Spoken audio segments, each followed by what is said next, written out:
Side characters are an essential part to every story. Think Naruto without Sasuke, Chainsaw Man without power, or JJK without your favourite Gojo. It just doesn't work.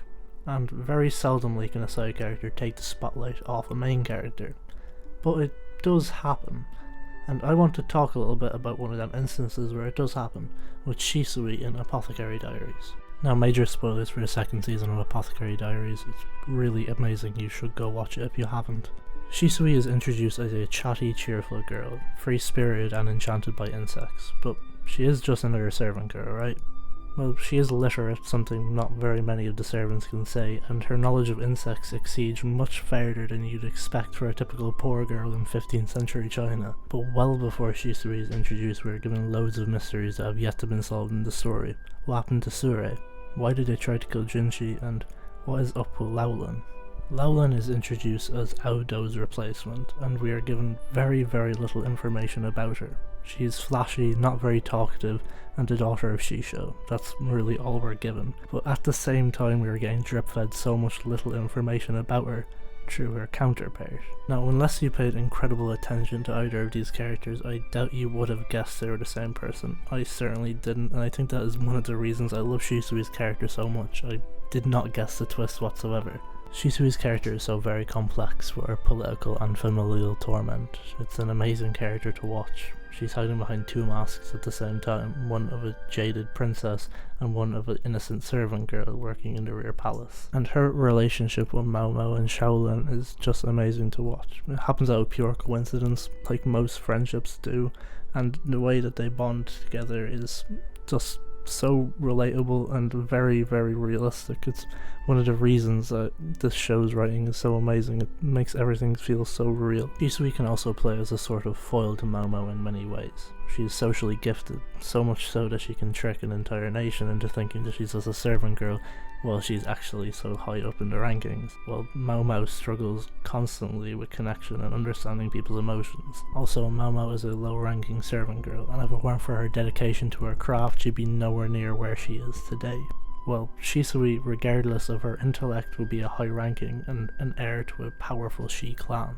And very simply put, Momo likes plants and Shisui likes bugs, and either of them have very limited knowledge in the other's field. Their dynamic is so interesting to me. They work so perfectly together while knowing very little about each other. I think we needed somebody like Shisui for Momo. Momo didn't have anybody who shared nearly similar interests to her until Shisui, and the dynamic enhanced Momo's character greatly.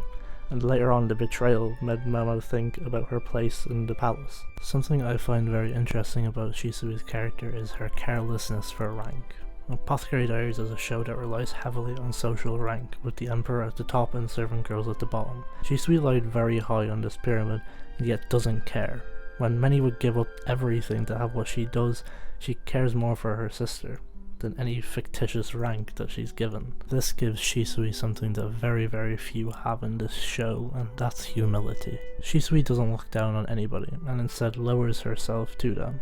She befriends Shaolin before Momo, so this is evidence that she was kind to servant girls regardless of their relationship with Momo. It's a trait she doesn't get from her mother or her father, but instead one that she adopts from other people around her. It's truly great character building. Something I see said a lot about this show is you must read it with a historical context. And yes, this is important to the story, but I don't think something like Shisui would ever happen in a historical context. It would be nearly impossible, and very similarly, Momo's ascent to such an important status would probably have been much more difficult if we're looking at it with true facts.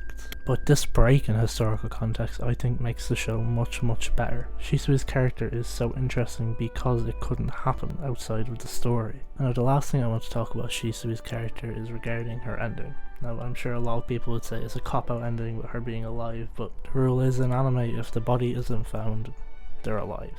But what I really want to focus on here is the ending scene. Shisui changes her name to Tamamo, which is also the name of a Japanese legend of a courtesan fox spirit who enchants the emperor only to cause him to fall ill.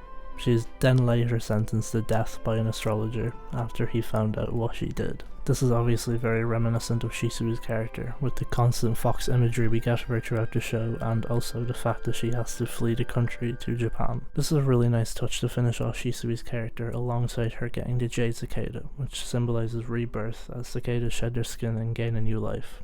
It is also an object that many people in ancient China put in the mouths of the deceased, which is quite intriguing for a supposed dead girl. Thanks for watching, bye bye.